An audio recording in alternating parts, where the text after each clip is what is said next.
such a good weekend. I enjoyed every minute of it, and even headed down to it, even though we've been planning it for a year and 6 months, really planning it. And the last 3 months have been nothing but dedicated to planning it and making sure everything goes well. It was one of those things. It was. I mean, I was headed down there. I wanted to go, but I was like, man, this is going to be a lot. But once you get down there and you feel the energy of everybody and you get the first day out of the way, you're so glad. It all comes through on why you planned it, why you put it on, and why you're there.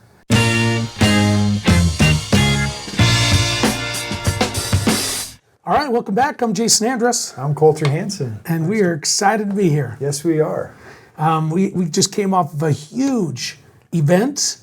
Pretty fun. Oh, well, it was a ton of fun. It really was. So much that we were able to learn about real estate and legal and tax and how to do deals, how to, put credit together, and and then a culmination of just the excitement of going and doing it with a community of people that are like-minded and wanting just good things for themselves. Yeah, the networking was awesome. I connected with some great people. One of them was Megan Christensen, who taught about business credit, which we've talked about her a little bit, but man, that network that we did with her and just all the rest of the speakers was incredible. And then just the community people down there, going to lunch with them. You said yourself that lunch was awesome.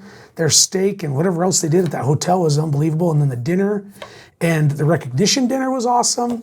So let's just jump into the first person who talked first. I get to take that one. Oh, that's because the one and only Jason Andrus stepped up to the plate and took off the starting of the event. So. It was fun. And it was really fun to listen to you, Jason, honestly, and your expertise of how you've negotiated deals, you make offers, you make it a win-win-win situation, and then from your background of inspections and design and how you bring, these third parties in to say, hey, what would you do in this case, and helping, them validate what you are doing, or be like, hey, I think you should redirect because I think you're way off in left field. Definitely. I thought that there was just a stacking of so many great concepts that you shared with the group there. And appreciated your powerful insights. You obviously have lots of experience after 240 plus deals, and I loved it. Yeah, it was awesome. Awesome. Thank you for that. It's so much fun. I love getting on stage. I love the energy. I love it more than probably the people that are receiving it, just because the energy of the group. And I love seeing that look in people's eyes when you give them a great idea, or you give them something that they think, wow, I could probably do that, or I need to do that, or man, maybe I should do that. You go through all those. You can see it in people's eyes and in their faces of what they're thinking about when you're teaching them some great things. And I love getting the feedback. It's so much fun. So I appreciate that, and I love teaching the knowledge that I've accumulated, I guess that's the right word, over the last 20 years, and the deals that I've done. And most deals have gone awesome, but I've had a few deals that have gone not so awesome. But the best way to counteract a bad deal is go out and find a good deal. And there's plenty of good deals out there. But every once in a while you get a dud. Yeah. And you get one that just for some reason just will not work. And so most of those I buy and turn them into rentals, but sometimes you don't even want it as a rental. So you just dump it and cut your losses, a few losses you got, and you move on to the next deal. So thank you. That was fun. That was fun. Yeah, no, excellent job. Great delivery. The audience was engaged, and I loved your analogy. And I got to share this is when you make offers, right? You come to a seller, you make an offer. If they don't accept it the first time, and they call it a month or 3 months later, and they're like, hey, Jason, I think I'm ready to take your offer. What's your response? Well, that's great, but my price has changed. Now I want to buy it for $5,000 less, or whatever it is. And it's funny because they get what are you talking about? You told me. I was like, yeah, that was 2 months ago. Like now I feel like there's a problem with the property, or something's going on.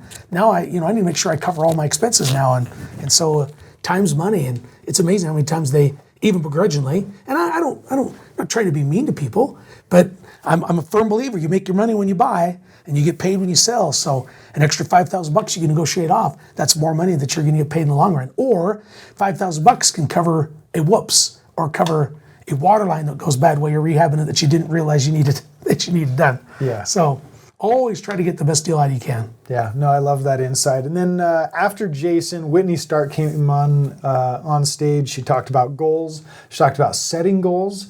And then she said, ask why, and then ask why, and then ask why. So if your goal is to go to Disneyland, why? And then what? And then question that why. And then question that why to make sure that really your goal is engaging and centered with who you are and what you're actually trying to accomplish. I love that. I think you can use that for almost every aspect of life. Whenever you do anything, I'm going to the pantry to get something to eat. Why? Well, I'm hungry. Why? Why are you hungry? Well, because of this. Sometimes when I get down to, I'm bored and I don't know what else to do. Well, get out of the pantry, right?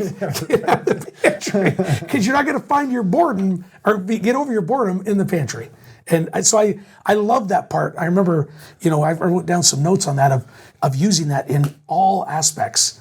Why are you going to stop at the store? Why are you driving to town? Why, not to question and so you don't ever want to make a decision, but just to get down to the core reason. Do I need to go to the store tonight?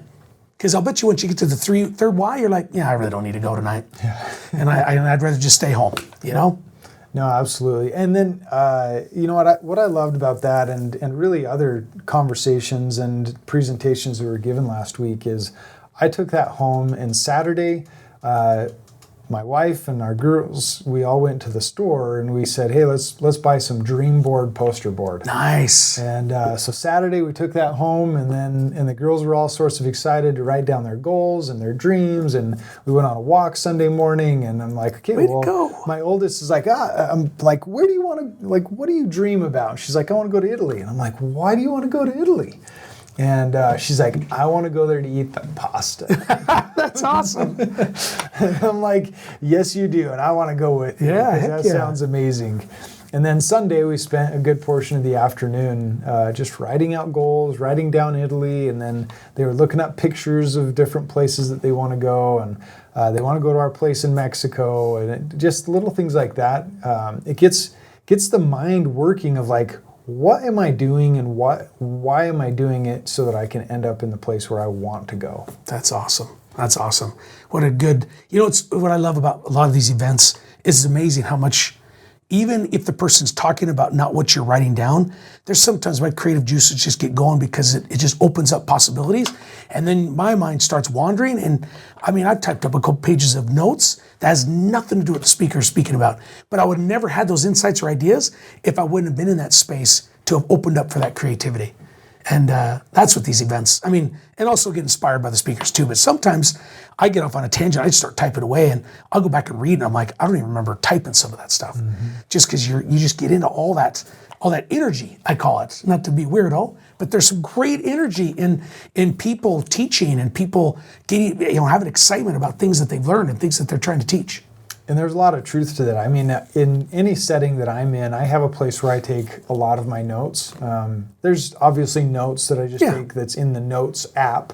But then if it's an action item that I take, I actually use a platform called Todoist. Oh. And it is a checklist platform where I can actually set up projects, I can set up categories, I can set up to-dos based on date that it needs to be finished. If I'm writing a book, what are the chapters in that? And then I'll start to outline the descriptions and what That's awesome. My goal in that. And so anyways, it's really been an easy way for me to organize my brain space to where I know that I want to do this, and maybe it's to do this someday, but it's not today. Yeah. And that's great.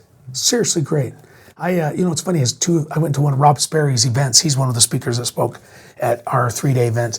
And I went to one of his events and I wrote out a heading and chapters for 2 books that I want to write. Really? Just from things that came to me in both those sessions I went to his.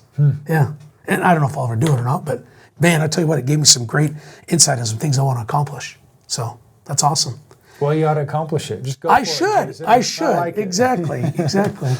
And then next one was we had lunch, right, after Whitney. We did. And then after Richard Stock. Oh, Richard Stock, yeah. Great insights there. Yeah. I'm trying to, I don't have my notes. So he talked about the minimum, the standard, and the dreams. There you go. So, and I think that actually he had kind of summarized and validated part of what Whitney was talking about, and then also like with these minimum, standard, and dreams based goals. And the dreams being that big, hairy, audacious goal. If you've ever heard of the BHAGs, we go for those big, hairy, audacious goals, and then the standard is like, oh, this is me like living my day to day, and your minimums is like, this is me functioning. Yep. Right. And so I think that's those were really good insights. Let me see if I can. Then one of the things that Richard was talking about is declaring your vision. He talked about define, declare, and dictate. And then also bring your family into it and let them see your vision too. I love that. Yeah. So I think that helps people around you help realize what you're trying to accomplish. If I don't know what your goals are, like me knowing now that you have 2 books that you have to write, I'm going to keep you accountable. All right, that's awesome. I need that. So go get those written, will you? I'll get a hold of AI and see if they can help me out. No, that's great. That's great. And then we had Bob Snyder. And then Bob Snyder. I always love hearing him speak. He's got so much wisdom of 40, 50 years in entrepreneurship and in business. We learn a lot from him. And one of the things I really, really enjoyed about what he had to say was, well, some of his stuff was, about goals and getting your why, but then seeing his vision. I loved what he shared just on where he came from, why he's doing what he's doing, and where he sees his head. Yeah, one of the things how he kind of described it, he did it in a formula. And the formula was mental capital plus financial capital equals relationship capital. There you go. And those could be in any order, right? So you have mental plus relationship capital equals financial capital. And it kind of comes back to the argument of your net worth is determined by the 6 people you spend the most time with. Yep. And, net worth depicts of your network, right? Is your net worth depends on your network? Is that as it said? Yeah. Yeah. I love that. And then I really liked a phrase that he coined there at the very end, cash flow lets your dreams grow. I love that too. I wrote that down. It's so true. It's so true. I mean, everything we do in flipping houses and starting businesses and different things, it's all about the cash flow. It really is. What money can you generate with putting the least amount of effort into at a certain time that'll bring you the lifestyle that you want? Mm-hmm. And I mean, because you might have to really hustle right now. You might have to work 60, 80, 90 hours a week or more. But what if you do this now? Where will that put you 10 years from now or 5 years from now or 20 years from now? Yeah. It's that old saying that Zig Ziglar used to say, if you work like no one else, you can live like no one else. Isn't that what? Yeah, if you, Zig Ziglar or, there's another guy. Yeah. Yeah. Live like nobody else now so you can live like nobody else. There you go. Yeah, but that's part of the work. Yeah, live like no one else now, meaning work hard so you can live like no one else later. Yeah. So true. So true. That was good. And then Jason closed out the event. That was great. He spent about, 30, 40 minutes? Yeah. Yeah. Yeah, it was good. It was good. Such a good weekend. I enjoyed every minute of it. And even headed down to it, even though we've been planning it for a year and 6 months really planning it. And the last 3 months have been nothing but dedicated to planning it and making sure everything goes well. It was one of those things. I was headed down there. I wanted to go, but I was like, man, this is going to be a lot.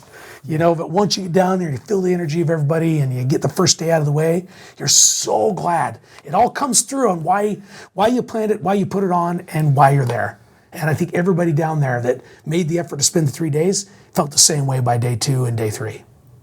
Yeah, the education was spot on, the excitement, the energy, all of that was, it just honed in to making sure that we had a good event. Yeah. And so nice job on the planning. I think that we should probably, explain a little bit more as to how we got into, real estate and investing and, how we decided to focus on the things we're focusing on. And yeah, I agree. What landed us on this podcast. But we'll wrap up this one. Yep. You can look forward to that other one where we kind of do a backstory on Let's do it. The what's and why's and how's prequel. Of how Jason and Colter ended up being Jason and Colter. That's right. Yeah, we're not going into birds and the bees.